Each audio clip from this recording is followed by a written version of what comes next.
Hello everyone, welcome to Veranda IAS. நான் உங்கள் ஆஷிக். இன்னைக்கு ரொம்ப ஒரு முக்கியமான இன்ட்ரெஸ்டிங்கான டாபிக் பார்க்க போகிறோம். ஒரு காலத்தில் இந்தியாவுக்கு ஆஸ்திரேலியா யுரேனியம் மாதிரியான நியூக்ளியர் மெட்டீரியல்லாம் தரவே மாட்டோம் அப்படிங்கிற மாதிரி சொல்லிட்டு இருந்தாங்க. பட் இப்போ நம்ம பிரதமர் நரேந்திர மோடி அவர்கள் ஆஸ்திரேலியாவுக்கு போயிருந்தப்போ இந்தியாவுக்கு யுரேனியம் தர்றதுக்காக ஆஸ்திரேலியா ஒரு மிகப்பெரிய டீல் வந்து போட்டிருக்காங்க.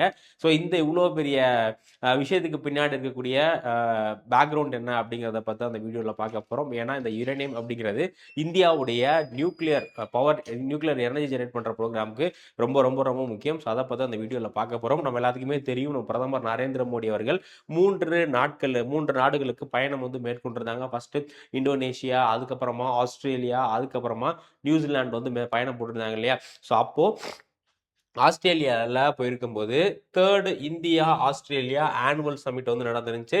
எங்கே அப்படின்னா ஃபேமஸான மெல்பர்ன் கிரிக்கெட் ஸ்டேடியம். நம்மளாம் இந்தியா ஆஸ்திரேலியா மேட்சஸ் நடந்து பார்த்துருப்போம் இல்லையா, மெல்பர்ன் கிரிக்கெட் ஸ்டேடியம்.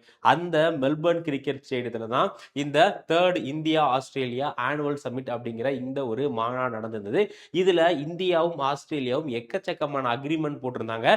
அதில் ரொம்ப முக்கியமாக உலகமே திரும்பி பார்க்கக்கூடிய ஒரு அக்ரிமெண்ட் என்ன அப்படின்னா, Australia commitment to become a reliable supplier of uranium to India. So uranium அப்படின்னு சொல்லக்கூடிய இந்த ஒரு ரொம்ப முக்கியமான நியூக்ளியர் மெட்டீரியல். இந்த யுரேனியத்தை நியூக்ளியர் எனர்ஜி ஜென்ரேட் பண்ணுறதுக்கும் பயன்படுத்துவாங்க. அதே மாதிரி நியூக்ளியர் சப்மரைன்ஸில், நியூக்ளியர் பாம்ஸ்லையுமே இந்த யுரேனியம் வந்து பயன்படுத்துவாங்க. ஆக்சுவலாக யுரேனியம் வந்து U-235 சொல்லுவாங்க, ஓகேங்களா. ஸோ இது வந்து நியூக்ளியர் ஃபிஷன் ப்ராசஸில் இந்த யுரேனியம் ஆட்டம் ரெண்டாக உடஞ்சி நமக்கு பவர் கிடைக்கும். அந்த பவர் வச்சு என்ன பண்ணுவாங்க, ஜென்ரேட்டர் ரன் பண்ணுறதுக்கு இந்த மாதிரி வந்து இதை யூஸ் பண்ணுவாங்க. ஸோ அதான் வந்து இந்த யுரேனியம். இப்போது இந்தியாவுடைய நியூக்ளியர் ப்ரோக்ராமுக்காக, நியூக்ளியர் எனர்ஜி ப்ரோக்ராமுக்காக ஆஸ்திரேலியா யுரேனியம் வந்து கொடுக்க போகிறாங்க. இதை பற்றி தான் நம்ம வந்து பார்க்க போகிறோம். நீங்கள் நம்மளுடைய சேனலை சப்ஸ்கிரைப் பண்ணல அப்படின்னா மறக்காமல் சப்ஸ்கிரைப் பண்ணிடுங்க. அப்போ தான் நம்ம டெய்லி போடக்கூடிய யூஸ்ஃபுல்லான இன்ஃபர்மேட்டிவான கண்டென்ட் எல்லாமே உங்களுக்கு காட்டும். ஸோ அதனால் மறக்காமல் இது பண்ணுங்கள். அதேமாதிரி வெரண்டா ஏஎஸ்ல டிஎன்பிஎஸ்சி யூபிஎஸ்சிக்கான கோர்சஸ் போயிட்டு இருக்கு. அதை பற்றி டீட்டெயில் வேணும் அப்படின்னா கீழே டிஸ்கிரிப்ஷனில் லிங்க் இருக்கும், அதை கிளிக் பண்ணி நீங்கள் வந்து பார்த்துக்கங்க. ஸோ இப்போ why this agreement significant? ஏன் இந்த அக்ரிமெண்ட் சிக்னிஃபிகன்ட் அப்படின்னா, Australia traditionally exported uranium only into NDB signatory. NDB அப்படிங்கிறது நியூக்ளியர் நான் ப்ராலிஃபரேஷன் ட்ரீட்டி. என்பிடி அப்படிங்கிறது நான் ப்ராலிஃபரேஷன் ட்ரீட்டி அப்படிங்கிறது இது 1970 1970s கொண்டு வந்த ஒரு முக்கியமான ட்ரீட்டி. இந்த ட்ரீட்டியில் வந்து பார்த்தீங்க அப்படின்னா இது வர எந்தெந்த கண்ட்ரிஸ் 1970 வர எந்தெந்த கண்ட்ரிஸ்லாம் நியூக்ளியர் வெப்பன் வச்சிருக்காங்களோ அந்த கண்ட்ரிஸ் என்ன பண்ணக்கூடாது அப்படின்னா அதுக்கு மேலே புதுசா நியூக்ளியர் வெப்பன் உற்பத்தி பண்ணக்கூடாது.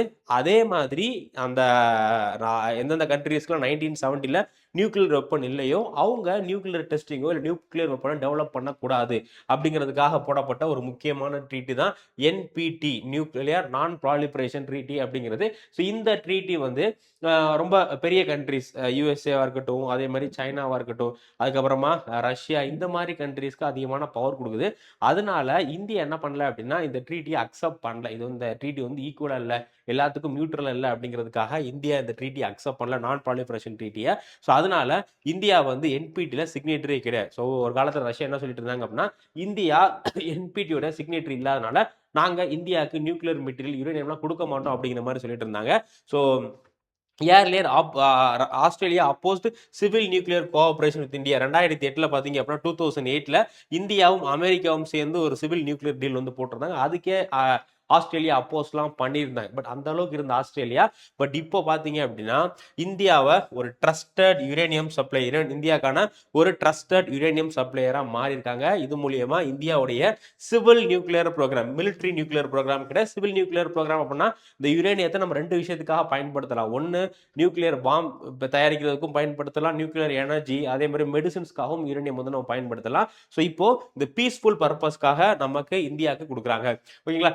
அது மட்டும் இல்லாம ஆஸ்திரேலியா யுரேனியத்துக்கு ரொம்ப ரொம்ப முக்கியமான கண்ட்ரி. ஏன் அப்படின்னா உலகத்துல இருக்கக்கூடிய யுரேனியம் ரிசர்வ் இருக்கு இல்லையா, யுரேனியமோட இருப்பு, அதுல ஆஸ்திரேலியா தான் வந்து 1/3 உலகத்தில் இருக்கக்கூடிய யுரேனியம் ரிசர்வ்ல ஆஸ்திரேலியாவில் 1/3 யுரேனியம் ரிசர்வ் வந்து இருக்கு.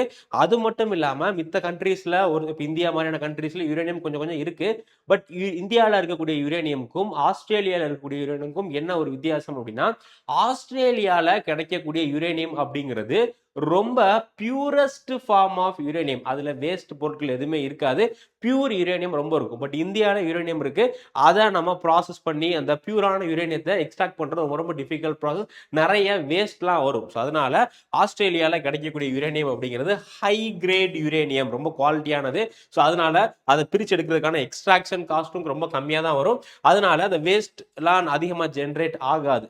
ஸோ அதனால நிறைய என்வரான்மெண்ட் சேலஞ்சஸ்லாம் இல்லை. அப்படிங்கிறதுனால இந்த அக்ரிமெண்ட் ரொம்ப ரொம்ப முக்கியம். நம்ம இந்தியா இப்போ கரண்ட்ல நிறைய நாடுகள் கிட்ட இருந்து யுரேனியம் வாங்கிட்டு இருக்கும். பட் அதுல இந்த அக்ரிமெண்ட் ரொம்ப ரொம்ப முக்கியம். ஏன்னா 1/3 ஆஃப் த யுரேனியம் ரிசர்வ் யார்கிட்ட இருக்கு அப்படின்னா, யுரேனியமோட இருப்பு ஆஸ்திரேலியா கிட்ட இருக்கு. ஓகேங்களா? So why did Australia change it's position? ஏன் வந்து ஆஸ்திரேலியா இந்த பொசிஷனை சேஞ்ச் பண்ணிட்டாங்க அப்படின்னா, இந்தியாவுடைய நான் ப்ராலிஃபரேஷன் கிரெடென்ஷியல் நம்ம இதுவரை நிறைய கண்ட்ரீஸ் கிட்ட வந்து யுரேனியம் வாங்கியிருக்கும். பட் அதை நம்ம எதுவுமே வந்து என்ன பண்ணதில்லை அப்படின்னா, நான் பீஸ்ஃபுல் பர்பஸ்க்காக யூஸ் பண்ணதில்லை. எல்லாத்தையுமே நம்ம வந்து சிவிலியன் பர்பஸ்க்காக தான் வந்து யூஸ் பண்ணிட்டு இருக்கோம். பீஸ்ஃபுல் பர்பஸ்க்காக தான் யூஸ் பண்றோம். முதல்ல 2008 இந்தியாவும் யூஎஸும் சேர்ந்து ஒரு சிவில் நியூக்ளியர் அக்ரிமெண்ட் வந்து போட்டிருந்தாங்க. அதுக்கப்புறமா 2008 என்எஸ்ஜி நியூக்ளியர் சப்ளையர் குரூப் அப்படிங்கிற ரொம்ப ரொம்ப முக்கியமான அமைப்பு இருக்கு. என்எஸ்ஜி அப்படிங்கிறது 1974 இந்தியா வந்து நம்ம ஃபர்ஸ்ட் நியூக்ளியர் டெஸ்ட் பண்ணியிருப்போம். நீங்க கேள்விப்பட்டிருப்பீங்க. அந்த அதுக்கப்புறமாக போடப்பட்டதா என்னன்னா அந்த நியூக்ளியர் சப்ளை குரூப் அப்படிங்கிறது. இவங்களுடைய முக்கியமான நோக்கம் இந்த நியூக்ளியர் மெட்டீரியல், யுரேனியம் மாதிரியான நியூக்ளியர் மெட்டீரியல், அதே மாதிரி நியூக்ளியர் சம்பந்தமான டெக்னாலஜிஸ் இருக்கு இல்லையா, அது எல்லாமே வந்து வேற வேற நாடுகளுக்கு கொடுக்கக்கூடாது. யார் யாரெல்லாம் அந்த அக்ரிமெண்ட் நியூக்ளியர் சப்ளையர் குரூப் அக்ரிமெண்ட்ல சைன் பண்ணிருக்காங்களோ அவங்களுக்கு மட்டும்தான் யுரேனியம் மாதிரியான நியூக்ளியர் மெட்டீரியல், யுரேனியம்கான நியூக்ளியர் சம்பந்தமான டெக்னாலஜிஸ்லாம் ஷேர் பண்ணணும் அப்படிங்கிறது இது. பட் இதுலயுமே இந்தியா நான் சிக்னேட்டரி. இந்தியா வந்து இது ரெண்டுலயுமே சைன் பண்ணல. இந்த நான் ப்ராலிஃபரேஷன் ட்ரீட்டிலையும் சைன் பண்ணல. அதே மாதிரி வந்து பாத்தீங்க அப்படின்னா நியூக்ளியர் சப்ளையர் குரூப் என்எஸ்ஜிலையுமே வந்து ரெண்டுமே சைனிங் பண்ணல. பட் 2009 வந்து பாத்தீங்க அப்படின்னா இந்தியா சைன்ட additional protocol with I A E. I A E அப்படிங்கிறது என்ன? International atomic energy agency. Atomic energy agency அப்படிங்கிற இவங்க. ஸோ இவங்க கிட்ட நம்ம என்ன பண்றோம், 2009 அடிஷனல் புரோட்டோகால் அப்படிங்கிற இது ஒன்று சைன் பண்றோம். என்ன அப்படின்னா இந்த ஐஏஇ என்ன பண்ணிக்கலாம், இந்தியாவுடைய நியூக்ளியர் ரியாக்டர்ஸ் எல்லாத்தையுமே வந்து எப்போ வேணாலும் வந்து சோதிச்சு பார்த்துக்கலாம், டெஸ்ட் பண்ணிக்கலாம். அப்படிங்கிறத நாங்கள் பீஸ்ஃபுல் பர்பஸ்க்காக தான் யூஸ் பண்றோமா இல்லையா அப்படிங்கிறத செக் பண்ணிக்கலாம். அப்படிங்கிறதுக்காக போடப்பட்டதான் 2009 போடப்பட்ட அடிஷனல் புரோட்டோகால் அப்படிங்கிறது. ஸோ இந்தியா என்ன பண்ணிட்டாங்க அப்படின்னா நியூக்ளியர் இதை ரெண்டா பிரிச்சுட்டாங்க. ஒன்று சிவிலியன் பீஸ்ஃபுல் பர்பஸ்க்காக பவர் ஜென்ரேட் பண்றது, மெடிசனுக்காக யூஸ் பண்றது இந்த பீஸ்ஃபுல் பர்பஸ். இன்னொன்று வந்து பாத்தீங்க அப்படின்னா மிலிட்ரி பர்பஸ் அப்படின்னு சொல்லி ரெண்டா பிரிச்சுட்டாங்க. ஸோ எப்போ வேணா என்ன பண்ணிக்கலாம், ஐஏஏ வந்து இந்தியாவுடைய இந்த சிவிலியன் சம்பந்தமான விஷயங்களை இது பண்ணிக்கலாம். ஸோ இதனால என்ன ஆகுது அப்படின்னா இந்தியாவுடைய அந்த கிரெடிபிள்னஸ் தெரிஞ்சு ஒரு இன்டர்நேஷனல் லெவல்ல எல்லா கண்ட்ரீஸ்க்கும் ஒரு கான்ஃபிடன்ட் வந்து வருது. ஸோ இதை பேஸ் பண்ணி 2009 போடப்பட்ட ஐஏஇஏ உடைய அடிஷனல் புரோட்டோகால்னால 2015 ஆஸ்திரேலியாவும் இந்தியாவும் என்ன பண்ணாங்க அப்படின்னா நியூக்ளியர் கோஆபரேஷன் அக்ரிமெண்ட் அப்படிங்கிற ஒரு அக்ரிமெண்ட் 2014-15 போட்டாங்க. ஆனா அப்ப இருந்து 2022 பிரதமர் நரேந்திர மோடி அவர்கள் ஆஸ்திரேலியாவுக்கு போற வர அந்த விஷயம் வந்து நடைமுறைக்கு வரல. இந்த அக்ரிமெண்ட் அப்படின்னு நடைமுறைக்கு வரல. 2015 அக்ரிமெண்ட் போட்டோம். ஆனா இன்னும் வந்து நம்ம என்ன பண்ணல, ஆஸ்திரேலியா யுரேனியம் நமக்கு தரவே இல்லை. பட் இப்போதான் தந்திருக்காங்க. அது என்ன அப்படிங்கறத நம்ம வந்து பார்க்கலாம். ஸோ ஒய் யுரேனியம் சப்ளை ஏன் டிலே ஆச்சு அப்படின்னா, ஆல்தோ நியூக்ளியர் கோஆபரேஷன் அக்ரிமெண்ட் வந்து 2015 இது பண்ணாலும் இதுவரை நமக்கு ஆஸ்திரேலியா இருந்து யுரேனியம் வரல. ஏன் அப்படின்னு பாத்தீங்கன்னா அட்மினிஸ்ட்ரேட்டிவ் அக்ரிமெண்ட் அப்படிங்கிற இந்த ஒரு அக்ரிமெண்ட் வந்து பெண்டிங்லேயே இருந்துச்சு. இந்த அக்ரிமெண்ட்டுடைய அட்மினிஸ்ட்ரேட்டிவ் அக்ரிமெண்ட் அப்படிங்கிறது பெண்டிங்லேயே இருந்துச்சு. ஏன் அப்படின்னு பாத்தீங்கன்னா இதான் வந்து யுரேனியம் எங்க யூஸ் பண்றாங்க அப்படிங்கிறத ட்ராக் பண்றதுக்கு, ஆஸ்திரேலியாவுக்கு ட்ராக் பண்றதுக்கு, அதே மாதிரி அக்கௌண்டிங் எவ்வளவு இருக்கு அப்படிங்கிறத பத்தினா வந்து இது பண்றதுக்கு, ensuring uranium is used only for peaceful purpose, இதுக்கு மட்டும் தான் யூஸ் பண்றோம் அப்படிங்கிறதுக்காக பத்தி இதெல்லாம் இது பண்றதுக்காக அட்மினிஸ்ட்ரேட்டிவ் அக்ரிமெண்ட் அப்படிங்கிற இது ஒன்று போடுவாங்க. இது வந்து நடைமுறைக்கு வரல. இந்த அக்ரிமெண்ட் இப்போதான் ஃபைனலைஸ் ஆகிருக்கு. இப்போ நம்ம பிரதமர் நரேந்திர மோடி ஆஸ்திரேலியா மெல்பர்ன் போயிருந்தாங்களே, அப்ப இருந்து இது வந்து நடைமுறைக்கு வந்துருச்சு. ஸோ கூடிய சீக்கிரமே நம்ம ஆஸ்திரேலியா கிட்ட இருந்து யுரேனியம் வாங்க போறோம். ஸோ இந்தியா வந்து பாத்தீங்க அப்படின்னா 2008 இருந்து 2021 வரை நிறைய கண்ட்ரி கிட்ட இருந்து கிட்டத்தட்ட 18,842 மெட்ரிக் டன் ஆஃப் யுரேனியம் நம்ம இம்போர்ட் வந்து பண்ணியிருக்கோம். இந்த கண்ட்ரி கிட்ட இருந்து நம்ம இம்போர்ட் பண்றோம் அப்படின்னா கனடா கிட்ட இருந்து இம்போர்ட் பண்றோம். அதுக்கடுத்து பிரான்ஸ் கிட்ட இருந்து, next Kazakhstan, Uzbekistan, Russia, so இந்த கண்ட்ரிஸ் கிட்ட இருந்து நம்ம வந்து இப்போ கரண்ட்ல இப்போ இம்போர்ட் பண்ணிக்கிட்டு இருக்கோம். இப்போ இந்த லிஸ்ட்ல ஆஸ்திரேலியாவும் வந்து ஆட் ஆக போறாங்க. ஸோ இந்த டீல் அப்படிங்கிறது இந்தியாவுக்கு ஏன் ரொம்ப ரொம்ப முக்கியம் அப்படின்னா, ரொம்ப முக்கியம் இந்தியாவுடைய long term uranium availability. So Australia அதிகமான ரிசோர்ஸ் இருக்கு, 1/3 வந்து அவங்ககிட்ட தான் இருக்கு. அப்போ ஒரு லாங் டேர்முக்கு அவங்க நமக்கு யுரேனியம் சப்ளை பண்றதுக்கு வாய்ப்புகள் இருக்கு. அதுக்கப்புறமா இந்தியாவுடைய கிளீன் எனர்ஜி. ஸோ இப்போ நம்ம ரினியூவபிள் எனர்ஜிக்கு மூவ் ஆகிட்டு இருக்கோம் இல்லையா. நியூக்ளியர் எனர்ஜி அப்படிங்கிறது one of the renewable energy. இப்போ நம்ம இந்த நியூக்ளியர் எனர்ஜி யூஸ் பண்ணி எவ்வளவு பவர் ஜென்ரேட் பண்றோம் அப்படின்னா கிட்டத்தட்ட 8.5 மெகாவாட் பவர் வந்து ஜென்ரேட் பண்றோம். இதை 100 கொண்டு போறதுக்கு கவர்மெண்ட் வந்து டார்கெட் வச்சிருக்காங்க. 2047 100 மெகாவாட்டா கொண்டு போகணும் அப்படிங்கிறது கவர்மெண்டோடைய டார்கெட்டா இருக்கு. அதுக்கு இந்த யுரேனியம் ரொம்ப ரொம்ப யூஸ்ஃபுல்லா இருக்கும். ஸோ ஓகேங்களா. அதனால இந்தியாவுடைய எனர்ஜி செக்யூரிட்டிக்கு so help build a strategic uranium reserve India வந்து இது பண்ணலாம். தென் வேர்ல்டுல மித்த இடத்துல யூரோப்லயோ இல்லை வேற ஏதோ ஒரு இடத்துல ஏதோ டிஸ்டர்பன்ஸ் ஏற்பட்டாலும் நமக்கு கண்டினியூஸ் சப்ளை கிடைச்சிட்டே இருக்கும். இந்தியாவுடைய செல்ஃப் ரிலையன்ஸ், நியூக்ளியர் செக்டர்ல செல்ஃப் ரிலையன்ஸ்க்கு இது ரொம்ப ரொம்ப ஹெல்ப்ஃபுல்லா இருக்க போகுது.